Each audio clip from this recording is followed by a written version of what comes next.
আজকের গুরুত্বপূর্ণ আঞ্চলিক সংবাদে সবাইকে জানাই স্বাগতম। আজ হলো 27 অক্টোবর, 9 কার্তিক, সোমবার। আজকের সকালের বরাক উপত্যকা, আসাম তথা দেশ বিদেশের গুরুত্বপূর্ণ বিশেষ বিশেষ খবরগুলি হলো: দায়িত্ব নিলেন কাছাড়ের নতুন এসএসপি পার্থপ্রতিম দাস। উদ্বাস্তু বাঙালি হিন্দুদের পাট্টা প্রদানে উদাসীন ছিল কংগ্রেস, বললেন কমলাক্ষ পুরকায়স্থ। প্রক্রিয়া ত্বরান্বিত করতে কাটিগড়ায় অতিরিক্ত সার্কল অফিসার, নির্বাচনের আগেই হতে পারে সুরাহা। লালাকইয়া পূর্ত সড়কের সংস্কার কাজে অনিয়ম, রাস্তা অবরোধ করে বিক্ষোভ জনতার। 2 বছর ধরে বন্ধ নয়াগ্রাম জল প্রকল্প, দুর্ভোগে সুপ্রাকান্দির জনতা। 70 লক্ষ টাকার প্রকল্প নির্মাণে অনিয়মের অভিযোগ। মুখ্যমন্ত্রীর নিযুত ময়না প্রকল্পের দ্বিতীয় পর্যায়ে আজ ছাত্রীদের মধ্যে চেক বিতরণ। আসাম বিধানসভার শীতকালীন অধিবেশন আগামী 25শে নভেম্বর থেকে আরম্ভ। আজ পশ্চিমবঙ্গ সহ প্রায় 10 রাজ্যে এসআইআর ঘোষণা করতে পারে নির্বাচন কমিশন। ক্ষমতায় এলে ওয়াকফ আইন ডাস্টবিনে ফেলে দেব, সীমাঞ্চলে গিয়ে হুঙ্কার তেজস্বী যাদবের।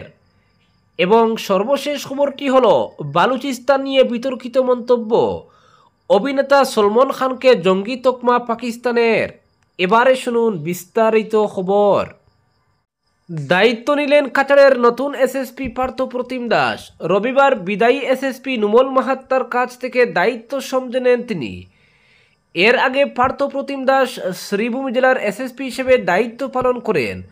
বর্তমানে শ্রীভূমি জেলার এসএসপির দায়িত্বে লীনা দুলে।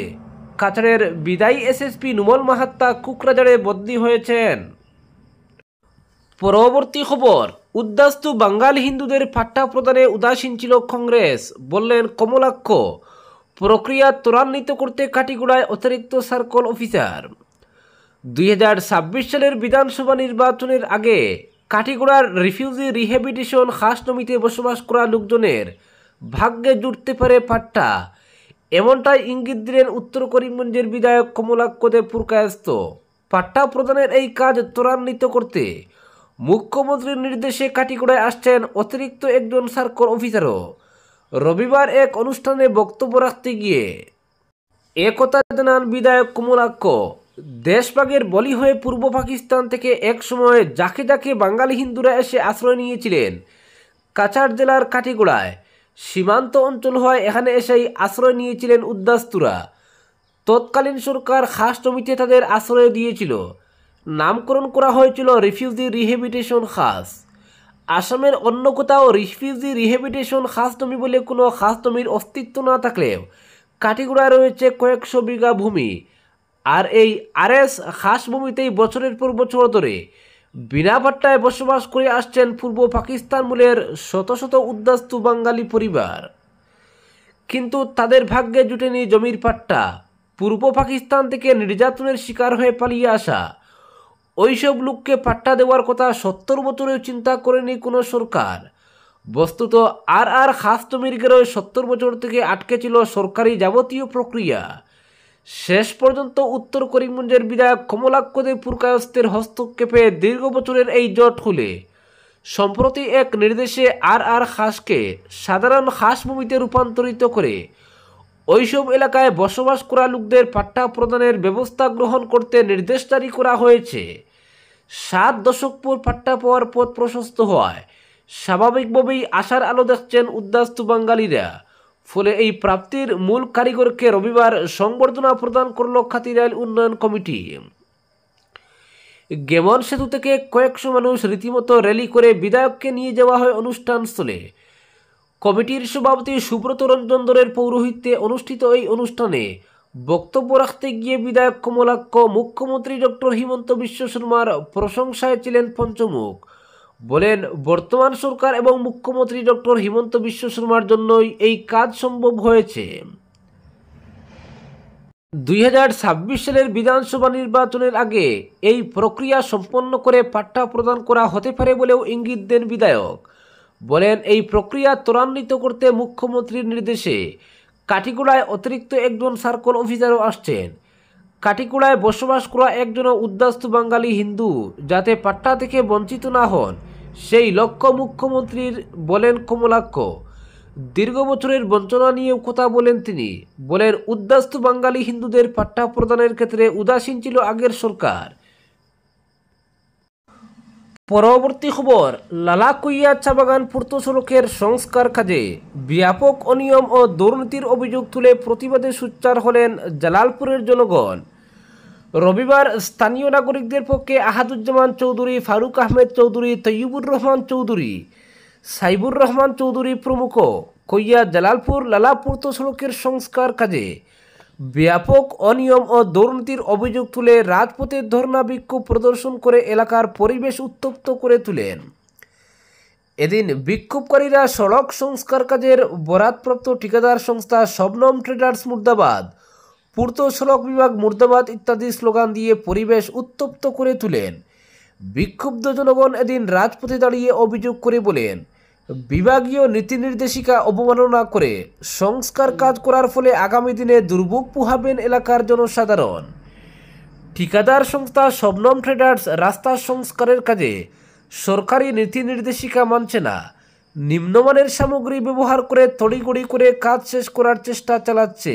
সরকার রাস্তা সংস্কারের জন্য প্রায় ২০ টাকা মঞ্জুর করেছে, অথচ সেই টাকা সঠিকভাবে কাজে লাগানো হচ্ছে না। সরকারি গাইডলাইন অনুযায়ী কাজ না করে ঠিকাদাররা নিজের ইচ্ছে মতো রাস্তা তৈরি করছেন, আর বিভাগীয় কর্তৃপক্ষ চোখ বন্ধ করে বসে আছেন। এদিন জালালপুর ঈদগাহ ময়দানের সামনে প্রতিবাদকারীরা রাস্তা অবরোধ করে বিক্ষোভ প্রদর্শন করেন। পরবর্তী খবর, আজ পশ্চিমবঙ্গ সহ প্রায় 10 রাজ্যে এসআইআর ঘোষণা করতে পারে নির্বাচন কমিশন। এসআইআর নিয়ে চড়ছে পারদ। এসআইআর বা বিশেষ নিবিড় সংশোধনের কাজ বাংলায় শুরু হওয়ার ইঙ্গিত মিলেছিল আগেই। এবার কি তাহলে সেই সময় আসন্ন? দিনক্ষণ ঘোষণা করা না হলেও নির্বাচন কমিশন আজ বিকেল 4:15 সাংবাদিক বৈঠক ডাকার পরেই এই চর্চা জোরালো হচ্ছে। নির্বাচন কমিশন আজ দেশব্যাপী ভোটার তালিকার বিশেষ নিবিড় সংশোধনের তারিখ ঘোষণা করবে বলে আশা করা হচ্ছে। সূত্রের খবর, প্রথম পর্যায়ে পশ্চিমবঙ্গ এবং তামিলনাড়ু সহ প্রায় 10টি রাজ্য এই কার্যক্রমের আওতায় আসবে। অন্যান্য রাজ্যের মধ্যে রয়েছে আসাম, কেরালা এবং কেন্দ্রশাসিত অঞ্চল পুদুচেরি। 3 দিন আগে নির্বাচন কমিশন দিল্লিতে সমস্ত রাজ্য এবং কেন্দ্রশাসিত অঞ্চলের প্রধান নির্বাচনী কর্মকর্তাদের সঙ্গে একটি বৈঠক করেছে।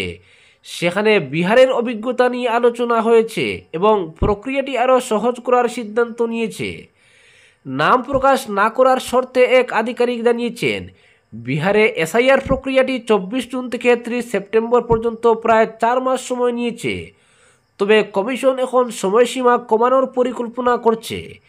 ইতিমধ্যেই নির্বাচন কমিশন সমস্ত রাজ্য এবং কেন্দ্রশাসিত অঞ্চলগুলিকে পূর্ববর্তী এবং বর্তমান ভোটার তালিকা মিলিয়ে দেখার নির্দেশ দিয়েছে, যাতে ভোটার যাচাই প্রক্রিয়ায় বেশি সময় না লাগে। বিহারে প্রক্রিয়াটি যেভাবে পরিচালিত হয়েছিল তা নিয়ে বিরোধীদের সমালোচনার জোরের পরে এসআইআর নিয়ে এই সিদ্ধান্ত নেওয়া হয়েছে। পরবর্তী খবর, বিহার বিধানসভা ভোটের আগে বাজার গরম করলেন আরজেডি নেতা তেজস্বী যাদব। বিহারে ইন্ডিয়া ব্লকের মুখ্যমন্ত্রী পদপ্রার্থী তেজস্বীর সাফ ঘোষণা, রাজ্যে ইন্ডিয়া জোট ক্ষমতায় এলে ওয়াকফ আইনকে ডাস্টবিনে ফেলে দেব। বিহারের সীমাঞ্চল সহ রাজ্যের বেশ কিছু আসনে নির্ণায়ক ভূমিকায় রয়েছে মুসলিম ভোটাররা। ফলে মুসলিমদের মন পেতে বহু প্রতিশ্রুতি দিতেই হচ্ছে আরজেডিকে। রবিবারে কাটিহার জেলার এক সভায় তেজস্বী যাদব বলেন, নীতিশ কুমার সাম্প্রদায়িক শক্তিকে সাহায্য করছেন। অন্যদিকে আরজেডি প্রধান লালু প্রসাদ যাদব কখনোই সাম্প্রদায়িক শক্তির সঙ্গে আপোষ করেননি। নীতিশ কুমারের কারণেই রাজ্যে সাম্প্রদায়িকতার বিষ ছড়াচ্ছে আরএসএস ও তার সহযোগীরা। বিজেপিকে বলা উচিত, ভারত চালাও পার্টি, এবার বুটে ইন্ডিয়া জোট ক্ষমতায় এলে ওয়াকফ আইনকে ডাস্টবিনে ফেলে দেব। নীতিশ কুমারের বিরুদ্ধে তুপ দেখে তেজস্বী বলেন, নীতিশকে নিয়ে ক্লান্ত বিহারের মানুষ। নীতিশের আমলে রাজ্যে দুর্নীতি আকাশ ছুঁয়েছে, আইন শৃঙ্খলা ভেঙে পড়েছে, মানুষ আর এই সরকারের উপরে আস্থা রাখতে পারছে না। এই মুখ্যমন্ত্রীর কোনো হুঁশ নেই, রাজ্যের প্রতিটি ডিপার্টমেন্ট গুগুর বাসা হয়ে গিয়েছে। পরবর্তী খবর, নারী শিক্ষার ক্ষেত্রে যুগান্তকারী পদক্ষেপ হিসেবে মুখ্যমন্ত্রীর নিযুত ময়না প্রকল্পের দ্বিতীয় পর্যায়ের অধীনে আজ ছাত্রীদের মধ্যে চেক বিতরণ করা হবে। উচ্চশিক্ষা লাভের ক্ষেত্রে রাজ্যের 10 লক্ষ কন্যা শিক্ষার্থীদের সুবিধার্থে রাজ্য সরকার এই পদক্ষেপ গ্রহণ করেছে। এই প্রকল্পের মাধ্যমে কলেজে নাম ভর্তির সংখ্যা বৃদ্ধি, বাল্যবিবাহ তথা কিশোরীদের মাতৃত্ব প্রতিরোধ, প্রত্যেকটি কন্যা শিশুর শিক্ষা, স্বাস্থ্য ও সুরক্ষা নিশ্চিত হয়েছে। 2025-26 বর্ষে 3,50,000 ছাত্রীকে নিযুত ময়না প্রকল্পের সুবিধা প্রদানের লক্ষ্য নির্ধারণ করা হয়েছে। আজ মুখ্যমন্ত্রী সরুসুজা স্টেডিয়ামে এই প্রকল্পের চেক বিতরণের কেন্দ্রীয় কার্যসূচি অনুষ্ঠিত করবেন। অনুষ্ঠানে মুখ্যমন্ত্রী হিমন্ত বিশ্ব শর্মা মুখ্য অতিথি হিসেবে উপস্থিত থাকবেন। সমগ্র রাজ্যের সঙ্গে বরাক উপত্যকার 3 জেলায়ও আজ থেকে মুখ্যমন্ত্রীর নিযুত ময়না প্রকল্পের দ্বিতীয় পর্যায়ের চেক বন্টন করা হবে। হাইলাকান্দি জেলা প্রশাসনের উদ্যোগে আজ জেলার 33টি শিক্ষা প্রতিষ্ঠানে নির্বাচিত ছাত্রীদের হাতে নিযুত ময়নার চেক আনুষ্ঠানিকভাবে তুলে দেওয়া হবে। অনুরূপভাবে কাচার ও শ্রীভূমি জেলায়ও দেওয়া হবে।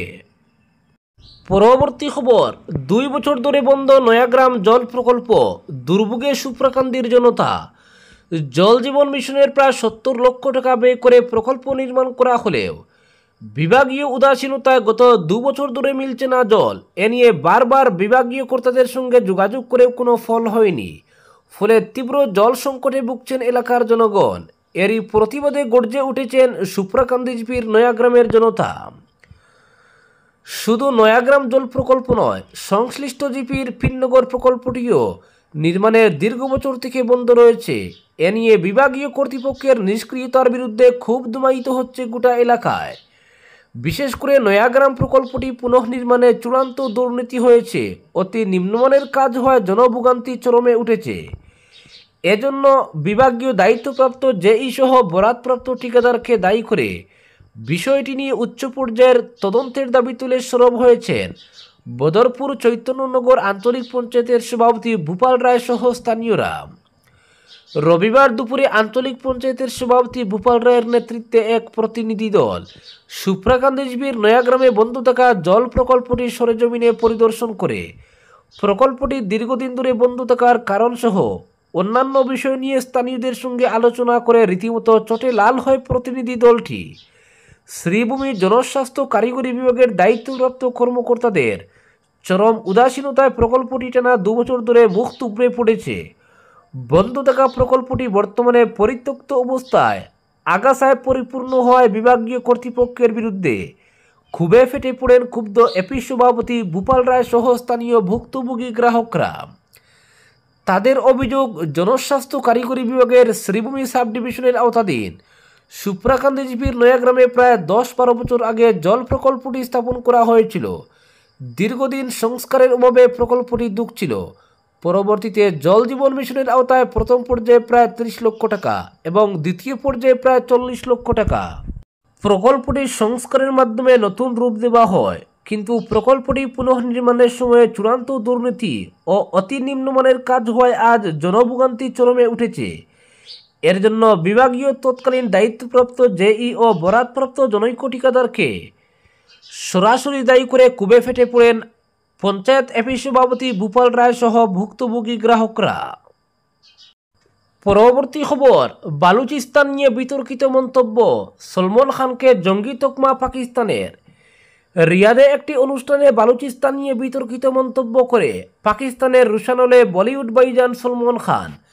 পাক সরকার তাকে আনুষ্ঠানিকভাবে জঙ্গি হিসেবে চিহ্নিত করেছে।